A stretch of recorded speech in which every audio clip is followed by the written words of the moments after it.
Wel, beth sy'n mynd i ddigwydd? Beth sy'n mynd i ddigwydd? Mae y llacio ar y rheolau cae sydd wedi bod arno ni yn dechrau dod un ar ôl y llall yn dydyn. Tybed sut maen nhw'n gwneud chi deimlo? Dych chi'n awyddus i fwrw ymlaen? Dydych chi yn bryderus am yr hyn a ddaw? Mae wedi cael cyfnod mor tawel, mae falle wedi teimlo fel gwynt grymus yn rhithro yr holl newidiadau. So ond oedd bod Bala yn brysur ofnadwy fel gwydd banc dros y penwythnos yma. Dydw i'n dimento fy hun. Ydy o'n gwneud chi yn nyrfys? Ydy o'n codi ofn arna chi? Wel, eisiau rhoi gair o adnogaeth i chi. Falle bod o'n mynd i swnio chdi bach yn annisgwyl ffordd dwi'n mynd eich chwmpas i. Ond yn Fengil Marc, mae Iesu yn dechrau ei bedwaredd benod yma gan rhoi dameg cyfarwydd iawn i ni, dameg yr heiwr. Meddyliwch chi am yr holl bobl yn casglu ar lan y llyn o'r ddiwrnod felly oedd hi dechrau ddysgu eto ar lan y môr. Daeth tyrfa mor fawr ynghyd ato nes iddo fynd ac eistedd mewn cwch ar y môr. Roedd yr holl dyrfa ar y tir wrth ymyl y môr. Ac oedden ni dysgu nhw. A dyma fel mae'r ddameg cyfarwydd yma yn cychwyn. Gwrandewch, aeth heiwr allan i hau. A da ni'n gwybod da ni am yr hyn sydd yn y ddameg.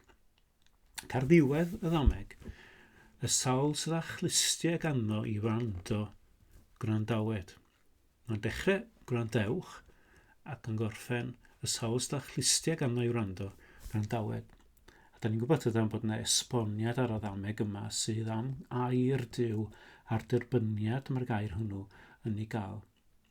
Gyda nes ymlaen yn y benod, mae'n pennawd yma o ysgoleuni Dan Lester am beidio rhoi canhwyllbren o Dan Lester yna ar fwrdd i rhoi golau bawb sydd yn y tŷ. Os oes gan rhywun glistiau i wrando gwrandawed, meddai Iesu eto, ac yna'r adnod nesaf, dywedodd wrthynt hefyd, ystyriwch yr hyn a glywch, edrychwch, talwch sylw, meddwl ar yr hyn a glywch, a'r mesur yr howch i'r gwrando, yr hoer i chwythau, yr hagor yr oer i chwi.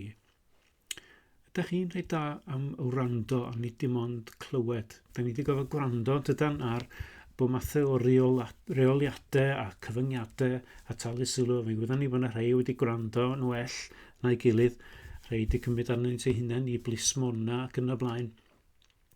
Ond da ni'n gwrando ar hyn mae Iesu yn ei ddweud. A pam bod hynny'n bwysig?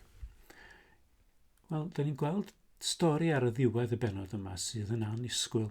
Eto ar lan y llyn wedi Iesu orffen ei dysgu nhw. Meddyliwch chi am Lyn Tegid fel mae'n medru bod yn llonydd fel drych ar y degau. Ond rhyw arall medru bod yn gostormus. Wel, felly oedd hi ar Lyn Galilea. Diwrnod hwnnw gyda'r nos, dywedodd Iesu wrth ei ddisgyblion a ond drosodd i'r ochr draw. Dawsant y dyrfa mynd ag ef yn y cwch fel yr oedd. Roedd cychod eraill hefyd gydag ef.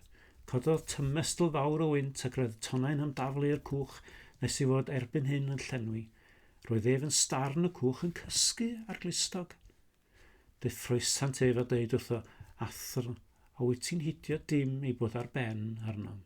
Roedd hi'n edrych fel y diwedd, yr amgylchiadau cwmpas nhw y storm a gwynt a glaw a'r tonau wedi cydiad a'r diwedd yn dod. O mae Iesu'n cysgu yn y cwch ac yn ymddangos bod o'n hidio dim.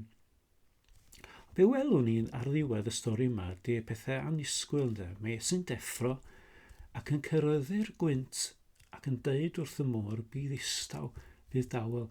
Mae o yn llythrenol yn dweud y drefn wrth y greadigaeth. Bydd istaw, stop, bydd dawel. Gostegodd a gwynt a bydd tawelwch mawr. Dych chi'n gweld arwyddocâd hynny? A mae Iesu'n ei holi nhw wedyn, pam mae arnoch ofn, sut ydych heb ffydd o hyd. A pam bod nhw'n ei holi nhw am ei ffydd? Mae'n ei cliw be mae'r disgyblion yn dweud wedyn. Daeth ofn dirfawr arnynt ac meddent wrth ei gilydd, pwy yn yw hwn? Mae hyd yn oed y gwynt a'r môr yn iddyddhau iddo, yn gwrando arno. Chi'n gweld, mae greadigaeth yn talu sylw ac yn gwrando ar hyn mae'r Iesu'n dweud. Mae o'n tawelu. A mae'r disgyblion yn gweld bod y greadigaeth wedi gwrando. A'r her yn y stori yma ydy, o pam wnaethoch chi ddim gwrando wrth y disgyblion? Oherwydd oedd Iesu wedi deud, awn drosodd i'r ochr draw. A petai gen nhw ffydd yn Iesu, mi fyddan nhw'n gwybod na fydda Iesu ddim wedi mynd â nhw i'r cwch heb cyflawni'r bwriad o gyrraedd yr ochr draw. Nid hanner ffordd a sydd o, na, i'r ochr draw, chydoedd gwaith Iesu ddim wedi darfod. Dewch i ni wahodd Iesu i'n storm ni. Wneud siŵr i fod yn y cwch gyda ni. Gadewch i ni wrando ar ei eiriau a derbyn ei dangnefedd a gofyn am ffydd i gredu yno wrth i'r cyfyngiadau yma cael ei rhyddhau, wrth i lle rhyw storm o ofnau am yr hyn a ddaw gydiad yn ein bron. Dewch i ni weddio. Awn i'r ochr draw ydy dy fwriad i, Iesu, wyt ti am ein dwyn ni yn ddiogel i'r ochr draw. Byth bynnag a ddaw, pa bynnag stormydd sydd yn dod i'n cyfwr ni.